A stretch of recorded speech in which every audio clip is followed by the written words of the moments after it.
வணக்கம். இப்போ நெறைய பேர் வந்து சித்துக்கள், சித்திகள் அப்படின்னுலாம் பேசுறாங்க இல்லையா?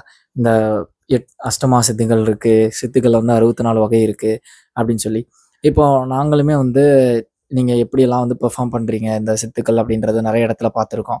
இப்போ கிளாஸஸ்ல வந்து நெறைய விஷயங்கள் ஆகட்டும், பர்சனல் லைஃப்ல நாங்க கேட்குற சில ப்ராப்ளங்கள் உடனே சால்வ் ஆகுறதுலருந்து, அந்த மாரி பல நாட்கள் சரியாகாத சில விஷயங்கள் கேட்ட உடனே நீங்க சரி பண்றதுலருந்து, இந்த மாரி நெறைய விஷயங்கள் பர்சனல் எக்ஸ்பீரியன்ஸஸ்ல தனித்தனியா ஒருத்தரோட இண்டிவிஜுவல் எக்ஸ்பீரியன்ஸஸ்லேருந்து, கிளாஸஸ்ல ஒரு குரூப் ஆஃப் பீப்பிளுக்கு நடக்கிற எக்ஸ்பீரியன்ஸஸ்லேருந்து எல்லாமே இந்த சித்துக்கள் அப்படிங்கிற வகைக்குள்ள தான் வருமா? இல்ல இது உங்களால பண்ண முடியிற அளவுக்கு ஏன் எங்களால எதுவுமே பண்ண முடியல? இது எப்படி வந்து ஆக்சுவலா வொர்க் ஆகுது? கண்டிப்பா சொல்லணுமா? கண்டிப்பா சொல்லணும். பல பேர் கேட்ட மாரி தெரியலையே! பெர்சனல் கொஸ்டின் மாரி இருக்கே! இல்ல. நெறைய பேரு வந்து ஸ்டூடண்ட்ஸ் கேட்டாங்க. சரி, ஓகே. சித்துக்கள் அப்டின்னா வந்து இன்னைக்கு வரைக்கும் கொஞ்ச நாளா சிலர் பேசுறது என்ன அப்டின்னா வந்து பார்த்தீங்கன்னா வந்து நியூரான்ஸ் தலைக்குள்ள இருக்க நியூரான்ஸ் வேல செய்யுதுங்கிறாங்க. அது மட்டுமே உண்மையான காரணமா அப்டின்னு கேட்டீங்கன்னா, கிடையாது. நிஜமாலுமே வந்து கிடையாது. அதுக்கு இன்னும் பல்வேறு விஷயங்கள் அதுக்கு பின்னாடி இருக்கு. இன்னைக்கு ஒரு சில விஷயங்கள நான் சொல்றேன். அத கேட்டா வந்து நீங்க வந்து அளவுக்கு மீறி அதிர்ச்சிக்குள்ளாவீங்க. அந்த விஷயங்கள் எல்லாத்தையுமே. சரிங்களா? முதல்ல சித்திகள் வந்து 3 வகையா இருக்கு. 1 கர்ம சித்தி, 2வது யோக சித்தி, 3வது ஞான சித்தி. சரிங்களா? இதுல நம்ம எல்லாத்துக்கும் தெரிஞ்சது 8 வகையான சித்துக்கள் நம்ம கேள்விப்பட்டிருப்போம். அஷ்டமா சித்துக்கள். இது எல்லாமே கர்ம சித்திக்குள்ள வரும். இந்த கர்ம சித்துக்கள் யாரெல்லாம் செய்றாங்களோ, அவங்கள கர்ம சித்தர்கள் அப்படின்னு வந்து சித்தர்கள் வந்து சொல்லுவாங்க. நம்ம வள்ளலார் என்ன சொல்லுவாருன்னா, கர்ம சித்திகள யாரெல்லாம் பெர்ஃபார்ம் பண்றாங்களோ, அவங்களுக்கு பேரு கர்ம சித்தர்களாகவும், அடுத்த யோக சித்திகளுக்குள்ள வரவங்கள யோக சித்தர்களாகவும், ஞான சித்திகள பெர்ஃபார்ம் பண்றவங்கள ஞான சித்தர்களாகவும் சொல்லுவாரு. அதே மாரி இதுக்கு அப்புறம் வர காலம் வந்து ஞான சித்தன் காலம்ன்னும் வந்து வள்ளலார் ஒரு இடத்துல சொல்லியிருப்பாரு. சரிங்களா? இது எல்லாமே நீங்க கனெக்ட் பண்ணி பார்த்தீங்கன்னா, உங்களுக்கு புரியிற ஒரு விஷயம் என்னவா இருக்கும் அப்டின்னா, சித்துக்கள் அப்படிங்கிறது வந்து வெறும் 8 கிடையாது. வள்ளலார் அழகா சொல்லுவாரு. 647 கோடி சித்துக்கள், மகா சித்துக்கள் இந்த அண்டத்துல இருக்கு. அத்தனையுமே எனக்கு அருட்பெரும் ஜோதி ஆண்டவர் குடுத்து என்ன செய்ய சொன்னாரு. என்னால செய்ய முடியும்னு ஓப்பன் ஸ்டேட்மெண்ட் குடுத்த ஒரு ஆளு வள்ளலார். அது எப்படி 647 கோடி இருக்கும்? இந்த 8ல 1 செய்யறதுக்கே நம்ம வந்து திணர்றோம். ஐய்யய்யோ! இது 1 கொஞ்சம் செஞ்சுட்டாலே ஆஹா! ஓஹோ! இப்ப நீங்க கேட்டீங்க இல்லையா? நீங்க எப்படி சிலதெல்லாம் செய்றீங்க அப்படின்ட்டுன்னு. அ நம்ம கிளாஸஸ்ல நம்ப பண்றதாகட்டும், இல்ல பெர்சனலா நெறைய பேத்தோட லைஃப்ல பண்றதாகட்டும், ப்ராப்ளம் சால்விங் ஆகட்டும், சில விஷயங்கள மாத்தி அமைச்சு குடுக்குறதாகட்டும், இது எல்லாமே வெளிய இருந்து பார்க்குற உங்களுக்கு பயங்கரமா தெரியலாம். ஆனா என்ன பொறுத்தவரைக்கும் இதெல்லாம் வந்து நான் ஒரு பெரிய விஷயமாவே இன்னைக்கு வரைக்கும் கன்சிடர் பண்ணதே இல்ல. ஏன்னா 647 கோடி எங்க இருக்கு? நம்ப செய்ற இந்த சின்ன சின்ன விஷயங்கள் எங்க இருக்குன்னு. இந்த சின்ன சின்ன விஷயங்கள் செஞ்சே இன்னைக்கு இருக்கவங்க என்ன பண்ணிடுறாங்க அப்படின்னா, இதுல ஏதோ ஒண்ணோ அரைவாசி சித்து வாச்சா கூட, உடனே வந்து ஒரு மேடைய போட்டுர்றாங்க. உடனே வந்து பேச ஆரம்பிச்சுடுறாங்க. உடனே ஆஹா! ஓஹோன்னு ஆரம்பிச்சு அடுத்தவங்க அப்படின்னு போயிடுறாங்க. ஆனா 647 கோடி எங்க இருக்குன்னு யோசிச்சு பாருங்க. இப்போ சித்துக்கள் எப்படி வாய்க்குது அப்படின்னு வந்து பார்த்தீங்கன்னா, சித்துக்களுக்கும் நம்மளுடைய உடலுக்கும் சம்மந்தம் இருக்கான்னு கேட்டீங்க அப்படின்னா, ஒரு விதத்துல கிடையாது. இன்னொரு விதத்துல இருக்கு. எப்படின்னா, முதல்ல இந்த உடம்பு வந்து வேதியியல் மாற்றத்துக்குள்ள உள்ளாகணும். உடம்பு வேதித்தல் ஆகணும். ரசவாதங்கள்லயே வந்து பல வகையான ரசவாதங்கள் இருக்கு. 7 வகையான ரசவாதங்கள் இருக்கு. அதுக்குள்ள உபரசவாதங்கள்னு சில விஷயங்கள் இருக்கு. அத வந்து நம்ம வந்து போக போக பார்க்கலாம். அதுல ஒரு இருக்கிறதுலயே உயர்ந்த கட்டமான 3 இதுல வந்து ஒரு சில ரசவாதங்கள் எதனால ஆகும்னா, துருசு சுண்ணம் வச்சு செய்யற ரசவாதம் வந்து ஒரு விதமா ஆகும். சிலது வந்து இந்த உலோக பொருட்கள வச்சு செய்யறது வந்து ஒரு வகையான ரசவாதம். சரிங்களா? ஒரு சில ரசவாதம் வந்து எப்படி செய்வாங்க அப்படின்னு வந்து பார்த்தீங்கன்னா, வெறுமனே சில கெமிக்கல்ஸ் வச்சு நடக்கிறதா இருக்கும். ஒரு சில ரசவாதம் எப்படின்னா சொல்லால் செய்யறது, ஒரு சில ரசவாதம் வந்து பார்வையால செய்யறது, ஒரு சிலத வந்து வாக்கால செய்யறது, ஒரு சிலத தியானத்தினால செய்யறதுன்னு வந்து கேட்டகரைஸ் பண்ணுவாங்க. இதுல ஹையஸ்ட் லெவலான ரசவாதம் எதுக்குள்ள போகும் அப்படின்னு வந்து பார்த்தீங்கன்னா, சொல்லால், பார்வையால், அதே மாரி தியானத்தால். இந்த 3 தான் இருக்கிறதுலே உயர்ந்த கட்டமா நம்மளால செய்ய முடிஞ்ச ரசவாதம். ஏன்னா, ஒரு உலோகத்த எடுத்து இந்த உலோகத்த எடுத்து அதோட கரெக்ட்டா கலக்குனீங்க அப்படின்னா ரசவாதம் ஆயிரும். இது எல்லாராலயும் பண்ண முடியும். அதே மாரி வந்து இந்த கெமிக்கல அந்த கெமிக்கல் கூட சேர்த்து கலக்குனேன் அப்படின்னா, வேதித்தல் நடக்குங்கிறது அது ஒரு வகையான ரசவாதம். இது எளிமையான ரசவாதம் தான். ஆனா அதே மாதிரி துருசு சுண்ணம், சுண்ணத்தை வச்சு சில ரசவாதம் பண்றது ஈஸியான ரசவாதம். ஈஸினா அந்த டேர்ம்ல சொல்ல கிடையாது.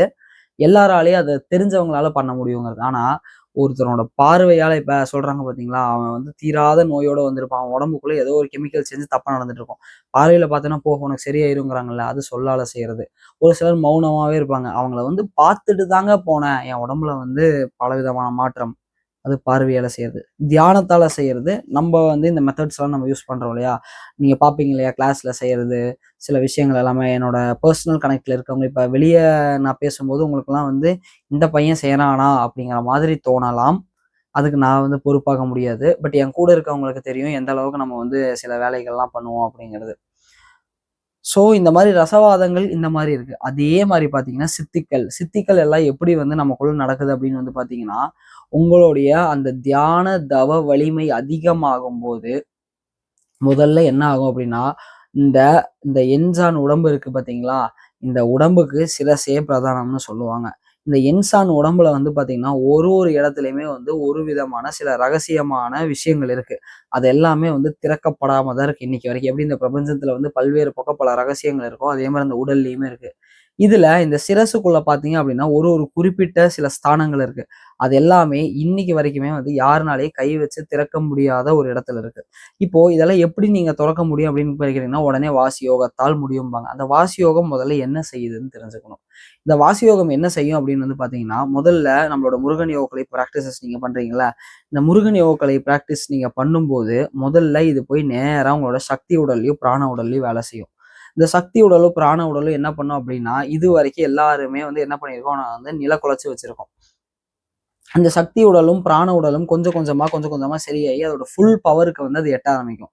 அப்போ அந்த சக்தி உடலும், பிராண உடலும் முழுமையான சக்தி கெட்டும்போது, அது அடுத்து முன்னாடி என்ன வரும், நம்மளோட மனோமய கோஷத்துக்கும், முன்னாடி இருக்க அன்னமய கோஷத்துக்கும் வரும்.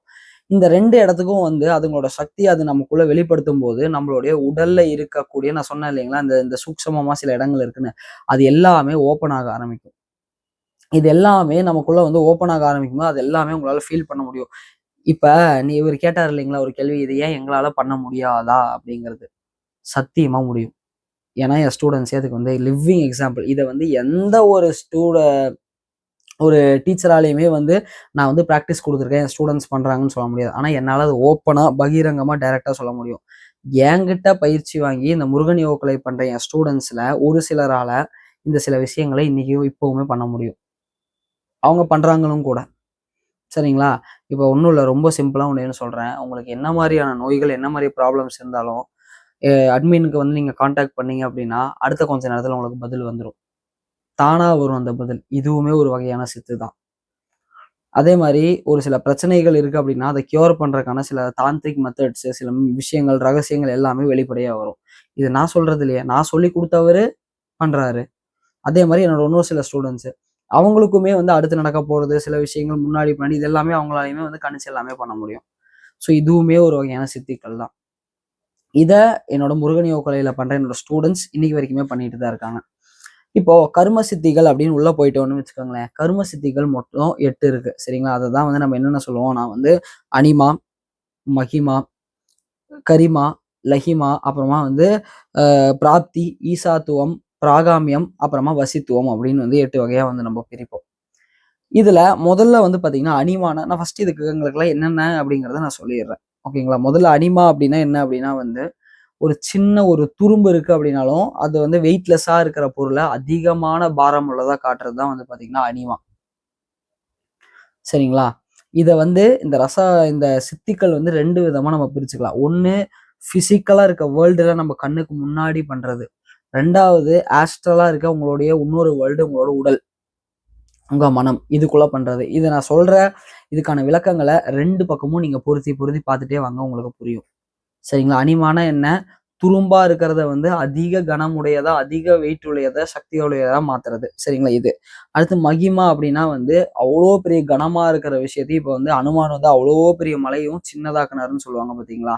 இதுதான் வந்து பார்த்தீங்க அப்படின்னா வந்து மகிமா. அதாவதும் ஒரு மேரு போல் இருப்பதை வந்து துரும்பு போல் ஆக்குவது. புரியுதுங்களா? அடுத்து 3வது கரிமா. கரிமா அப்படின்னா என்ன அப்படின்னு வந்து பார்த்தீங்கன்னா வந்து, அந்த மலையவே ஒண்ணுமில்லாம ஆக்குறது. அது காணாம போக வைக்கிறது தான் வந்து மகிமா அப்படிங்கிறது. சரிங்களா? இது எல்லாத்தையுமே நான் வந்து வெளி உலகத்தோடயே ஒப்பிட்டு வரேன். நம்ம மனசுக்குள்ள, நம்மளுடைய உடலுக்குள்ள எப்படி இருக்குங்கிறதையும் ஒப்பிட்டுட்டு வரேன். அடுத்து லகிமா. லகிமா அப்படின்னா வந்து ஒண்ணுமே இல்லாத எம்ப்டியான ஒரு இடத்துல பல்வேறு விஷயங்களை உருவாக்கி காட்டுவது. சில வித்தைகள்லாம் பண்ணுவாங்க இல்லையா? வள்ளலார் வந்து ஒண்ணுமே இல்லாத இல்லாத இடத்துல 3 உருவமா, 4 உருவமா காட்சி அளிச்சாரு. இந்த மாரி விஷயங்கள் புதுசு புதுசா கொண்டு வந்தாரு. இதெல்லாமே வந்து பார்த்தீங்க அப்படின்னா, லகிமாக்குள்ள வரும். அடுத்து பிராப்தி அப்படின்னா வந்து என்ன அப்படின்னா வந்து உங்களுக்கு என்னென்னலாம் தேவையோ அதை அடைதல். இந்த பிராப்தியில இருந்து தான் பிரார்த்தனை அப்படிங்கிற வார்த்தைகள் எல்லாமே வந்து கொஞ்சம் கொஞ்சமா வெளிய வந்தது. நீங்க பிரார்த்தனை செய்யுங்க கிடைக்கும். இது எங்க இருந்து வரப்பட்டதுன்னா பிராப்தி அப்படின்னா வந்து என்ன அப்படின்னா வந்து உங்களுக்கு என்ன வேணுமோ நினைத்ததை நினைத்த மாத்திரத்தில், நினைத்த நொடியில், நினைத்தவற்றை அடைதல் தான் வந்து பிராப்தி. சரிங்களா? பிராப்தி ரஸ்து அப்படின்னு சொல்றாங்களே, நீ நினைச்சது நடக்கட்டும் போ அப்படின்னு அர்த்தம். புரியுதுங்களா? அடுத்து ஈசத்துவம் அப்படின்னா வந்து ஈசத்துவம், ஈச தத்துவம் எங்கெங்கெல்லாம் இருக்குன்னு பார்த்தீங்கன்னா, சர்வ வியாபியா இருக்கிறது ஈச தத்துவம். அதே மாரி எங்கெல்லாம் நினைக்கிறீங்களோ அங்கெல்லாம் போறது. வள்ளலார் வந்து ஒரே நேரத்துல வந்து பல இடங்கள்ல காட்சி அளிச்சாருன்னுலாம் சொல்றாங்க இல்லையா? இதெல்லாம் வந்து ஈசத்துவம்குள்ள வரும். அடுத்து பிராகாமியம் அப்படின்னா வந்து ஒரு கூடை விட்டு இன்னொரு கூட்டுக்குள் பாய்தல். கூடு அப்படின்னா வந்து இந்த உடல் அப்படிங்கிறது அர்த்தம். இந்த ஒரு உடலை விட்டு இந்த உடல்ல இருந்து வேற மனிதர்கள் உடலுக்கு போறது, இல்ல மிருகங்களோட இதுக்குள்ள போறது, இல்லன்னா வந்து வேற கல், மரம், செடி, கொடி எதுக்குள்ள போறது வந்து பார்த்தீங்கன்னா, இது. கடைசியா வசித்துவம் அப்படின்னா சகலத்தையுமே வந்து உங்களுக்கு வசியமாக்குறது. வசித்துவம் அப்படின்னா வந்து, அதை வந்து உங்களுடைய கட்டுப்பாட்டுக்குள் கொண்டு வருவது வசித்துவம். இந்த மாரி 8 வகையான சித்திகள் இருக்கு.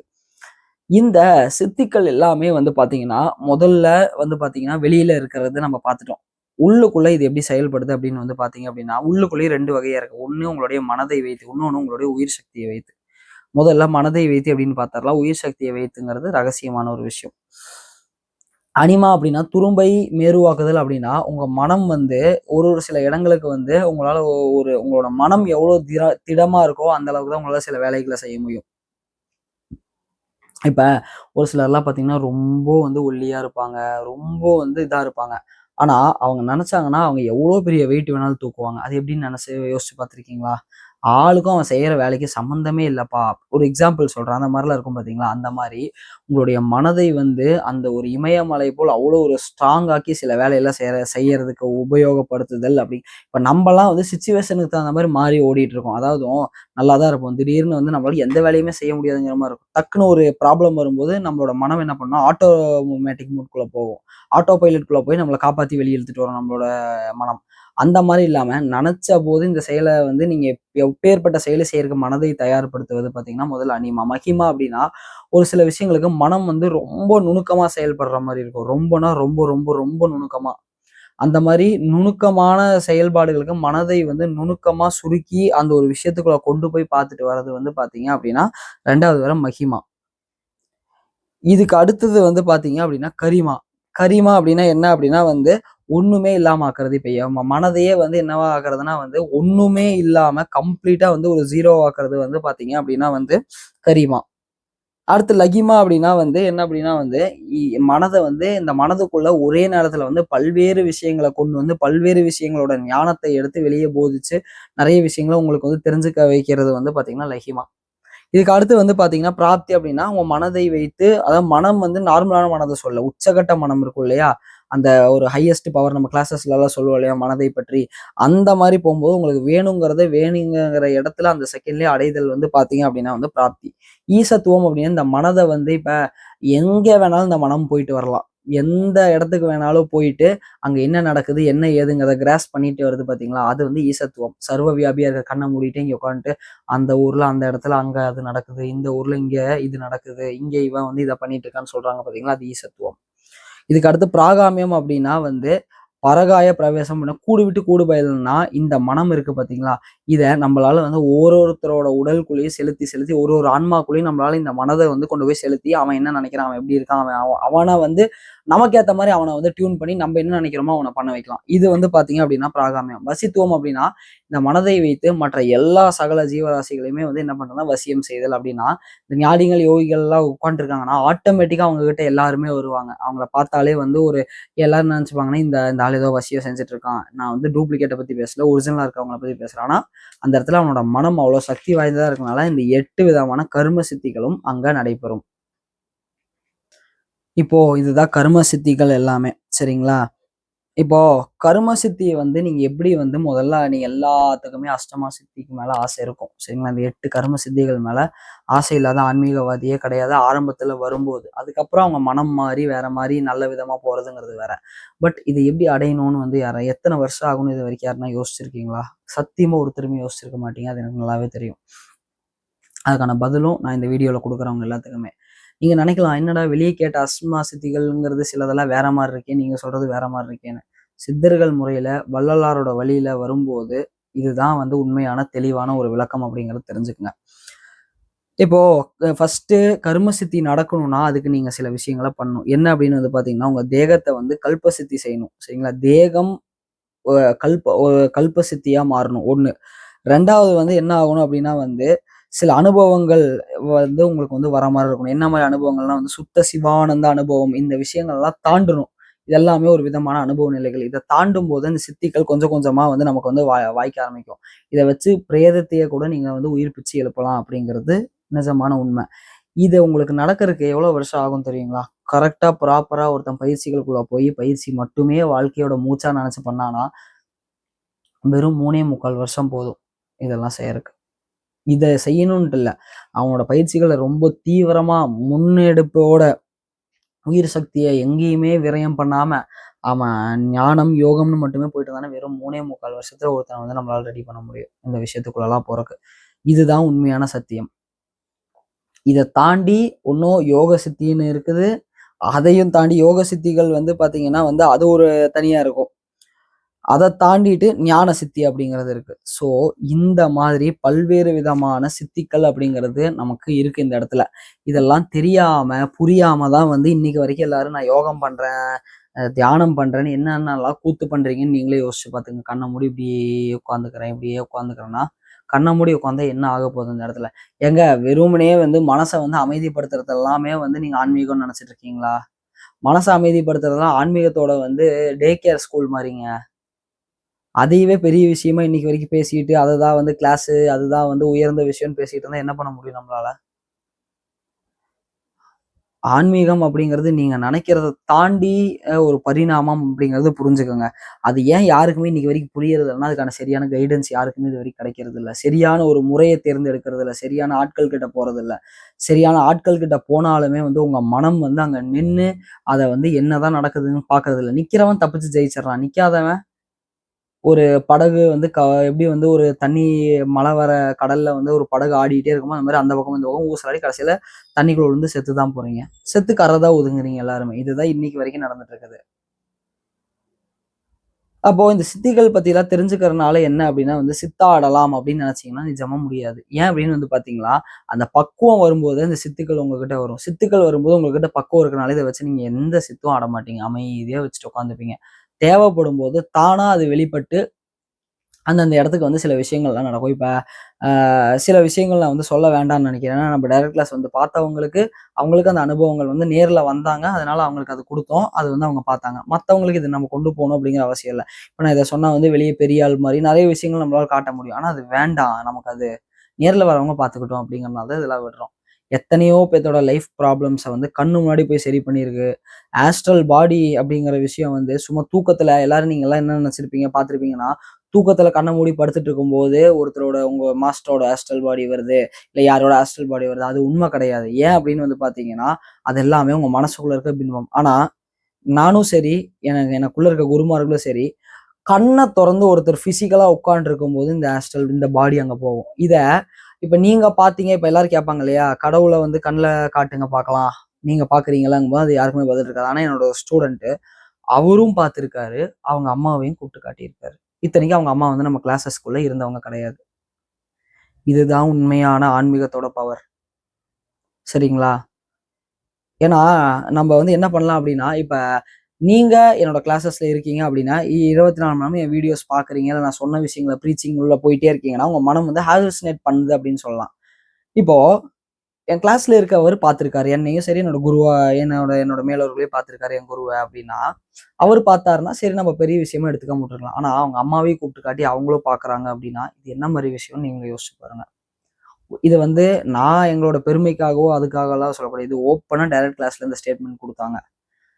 இதுதான் உண்மையான ஆன்மீகத்தோட சக்தி. இது வந்து ஏதோ மோடி மஸ்தான் வேலையெல்லாம் வந்து கிடையாது. இத்தனைக்கும் அவர் நம்மட்ட கிளாஸ் எடுத்திருக்காருன்னு தெரியும். பட் அத தாண்டி நம்ம வேற ஏன்னா, அவருக்கு அவரோட குரு மேல இருந்த குருனா நான் என்ன சொல்றேனோ, இல்ல என் குருமார்கள சொல்றேன்னு கிடையாது. நான் சொல்லித்தர விஷயம் என் மூலியமா வருதுன்னா, என்ன அவர் அப்படி எடுத்திருக்காருன்னா, அவரோட குரு மேல வச்ச குரு பக்தி எந்த அளவுக்கு இருக்கு, எவ்வளவு சக்தி வாய்ந்ததா இருக்கு அப்படிங்கிறத பாருங்க. அந்த சக்தி என்ன விஷயத்த வேணாலும் சாதிச்சு காட்டும் போய். அதுதான் வந்து ஒரு குரு சிஷ்யனோட உறவுக்கு இருக்கிற இது. ஏன் வந்து என்னதான் இறைவன் இருந்தாலுமே, இறைவனும் இன்னொரு இப்ப மாணிக்கவாசகர் சிவபெருமான் இருக்காருன்னா, அத இறைவன் வந்தாருன்னு சொல்ல மாட்டாங்க. இறைவன் குருவா வந்தாருன்னு தான் சொல்லுவாங்க. இறைவன் அப்படிங்கிறது ஸ்டாட்டிக். கடைசியா ஸ்டாட்டிக்கு முன்னாடி இருக்கிற ஃபைனல் ஸ்டேஜ் குரு அப்படிங்கிற ஒரு ஸ்டேஜ் தான். அதோட வலிமைய, அதோட புனிதத்த, அதோட தன்மைய எத்தன வார்த்தைகள் சொன்னாலும் அதுக்கு ஈடு இணையே ஆகாது. யாராவது ஒருத்தர் ஒரு குரு சிஷ்யனோட உறவ பழிக்கிறாங்க அப்படின்னா, அந்த விட ஒரு மிகப்பெரிய கொடிய எல்லாம் சொல்லுவாங்களே பிரம்மகத்தி தோஷம். இது எல்லாத்தையும் தாண்டின ஒரு தோஷம். 7, 7 ஜென்மம் இல்ல எத்தனாயிரம் ஜென்மம் எடுத்தாலும் அழியாத ஒரு தோஷம் எதுன்னா, ஒரு குரு, ஒரு சிஷ்யனோட உறவை பழிச்சு யாரு பேசுறாங்களோ, அவங்களுக்கு மன்னிப்பே கிடையாது அப்படிங்கிறத தெரிஞ்சுக்கங்க. அந்த எத்தன ஜென்மம் ஆனாலும் சரி. அதே மாரி ஒரு குருவ வந்து ஒருத்தர் உண்மையா முழுசா நம்பி அந்த சரணாகதிங்கிற ஸ்டேட் நான் சொன்னேன் பார்த்தீங்களா? அத அடுத்த வீடியோல பேசுறேன்னு சொல்லியிருக்கேன். அந்த பரிபூரண நிலைய அங்க குடுத்துட்டாங்க அப்டின்னா, அவங்க வாழ்க்கை மாறுறது கண்கூட அவங்க எல்லாருமே அவங்க மட்டும் இல்ல, அவங்கள சுத்தி இருக்கவங்களுக்கும் காட்டிட்டு தான் மாத்துவாங்க. ஸோ இப்படிதான் வந்து நம்மளால வந்து சித்துக்களும் சரி, இந்த ரசவாதங்கள் இது எல்லாமே எப்படி அடைய முடியும்னா, இந்த மாரி விஷயங்களால மட்டும் தான் அடைய முடியும். சும்மா நியூரான வச்சு என்ன பண்ணுவீங்க? இது எல்லாமே வந்து சக்தி உடலோட சம்பந்தப்பட்ட ஒரு விஷயம். திருப்பி திருப்பி சொல்றேன். ஆன்மீகம் அப்படிங்கிறது உங்களுடைய எனர்ஜி பாடி, உங்களுடைய சூக்கம சரீரம், அதிசூக்கம சரீரம். அது கூட சம்பந்தப்பட்ட ஒரு விஷயம். அது குடுக்குற சக்திய வச்சு தான் உங்க மூளையும், நியூரானும் மாறுமே தவிர, உங்க மூளைய நான் போய் மாத்துறேன். அது கிடையாது இங்க வேல. உங்களோட எனர்ஜி பாடிய மாத்துங்க. உங்களோட பிசிக்கல் பாடியும், மென்டல் பாடியும் ஆட்டோமேட்டிக்கா மாற ஆரம்பிக்கும். இந்த ரகசியத்த ஓப்பனா இந்த இடத்துல உங்களுக்கு நான் டிஸ்குளோஸ் பண்ணி குடுத்துட்டு போறேன். இத பாருங்க, யோசிங்க. அதுக்கு தான் வந்து நம்ம ஸ்டூடண்ட்ஸ் நம்ம அவ்வளோ பத்திரமா கிளாஸஸ்ல பார்த்துக்கிட்டு முருகன் யோகாக்களை ஏன் வந்து மற்ற எல்லா ப்ராக்டிசஸை விட முருகன் யோகாக்களை அவ்வளோ பவர்ஃபுல்லா இந்த காலகட்டத்துக்கு இருக்கு அப்படின்னா, இது நேரடியா போய் எனர்ஜி பாடியில வேலை செய்யும். அதுவும் நம்ம என்ன பண்ணுவோம் அப்படின்னா, சில சூக்ஷ்ம முறைகள்னால உடம்பையும் மனசையும் கிளென்ஸ் பண்ணிட்டு நேரா உள்ள கொண்டு போய் இன்ஜெக்ட் பண்றதுனால நேரா இதை வந்து நாங்க ஆன்மால இருந்து வேலை செய்ய வைக்கிறோங்க. இதுதாங்க ஓப்பனான ஸ்டேட்மெண்ட். இதுக்கப்புறம் நான் பேசுனதை கேட்டு நிறைய பேர் வந்து நாங்க ஆன்மால இருந்து வேலை செய்ய வைக்க சொல்லலாம். அது தேவையில்லை நமக்கு. ஆனா உண்மையான ரகசியம் இதுதான். நேரா சோல் டு சோல் கனெக்ஷன். இந்த ரகசியத்தை வந்து தெரிஞ்சுக்கங்க. இந்த மாதிரி நிறைய ஸ்டூடெண்ட்ஸுக்கு நிறைய விஷயங்கள் நடந்திருக்கு. ஸோ என்கிட்ட ஒருத்தர் திருப்பி திருப்பி கேட்டே இருந்தாரு. சித்துக்கள் இருக்கானா? நான் ஓப்பனா எதுவுமே சொல்ல மாட்டேங்க. இப்போ நான் பேசின வீடியோ என்னோட ஸ்டூடெண்ட்ஸ் கொடுக்குற கமெண்ட்ஸோ இல்லை ஃபீட்பேக்ஸோ வச்சு நீங்க தெரிஞ்சுக்குங்க என்ன விஷயங்கள் யாருக்கு இருக்கு இல்லை அப்படிங்கிறது. ஆனா இந்த ஒரு விஷயம் கடைசியா நம்ம அட்மின் கேட்ட மாதிரி ஏன் எங்களால பண்ண முடியல அப்படின்னா, அந்த அளவுக்கான முயற்சி இல்லை, அந்த அளவுக்கான தீவிரம் பத்தல. அந்த தீவிரமும் முயற்சியும் செயல்பாடும் அந்த இடத்துல வரும்போது கண்டிப்பா எல்லாருனாலையும் பெர்ஃபார்ம் பண்ண முடியும். பட் அது வரும்போது நீங்க சித்துக்கள் மேல ஆசைப்பட்டு அது பின்னாடி ஓட மாட்டீங்க. அமைதியா கண்ண மூடி உட்காந்துருப்பீங்க, இறைவனை பார்ப்பீங்க அப்படிங்கிறத தெரிஞ்சுக்குங்க. ஸோ எல்லாமே இன்டர்லிங்க்டு தான். எப்படி வந்து நீங்க எல்லாமே வேணுங்கும் போது ஒண்ணுமே தரமாட்டானுங்க. எதுவுமே வேண்டாம் சீப்போன்னு தூக்கி போடுவேன், எல்லாத்தையும் தூக்கி கால் மேல கொண்டு வந்து கொட்டுவானுங்க. இதுதான் வந்து இந்த பிரபஞ்சத்தோட ரகசியம். அதுக்குன்னு இன்னிலிருந்து நான் எதுவுமே வேண்டான்னு இருக்கேன்ப்பான்னா நிஜமா எதுவுமே வந்து தரமாட்டாங்க. அந்த குணம் இயற்கையா நமக்குள்ள வரணும். எல்லாத்தையும் போதும் அப்படிங்கிறது. போதும் என்ற மனமே பொன் செய்யும் மனம் அப்படிங்கும்போது, நம்ம மனம் ஆட்டோமேட்டிக்கா போதுங்கணுமே தவிர, நீங்களா வந்து ஒரு பிளான் எடுத்துட்டு எனக்கு எதுவுமே வேண்டாம், நான் வந்து அப்படித்தான் இருக்கேன் அப்படின்னா, எதுவுமே குடுக்காம போயிருவாங்க. யோசிச்சு சிந்திச்சு செயலாற்றுங்க. சர்வமும் சிவமயம்.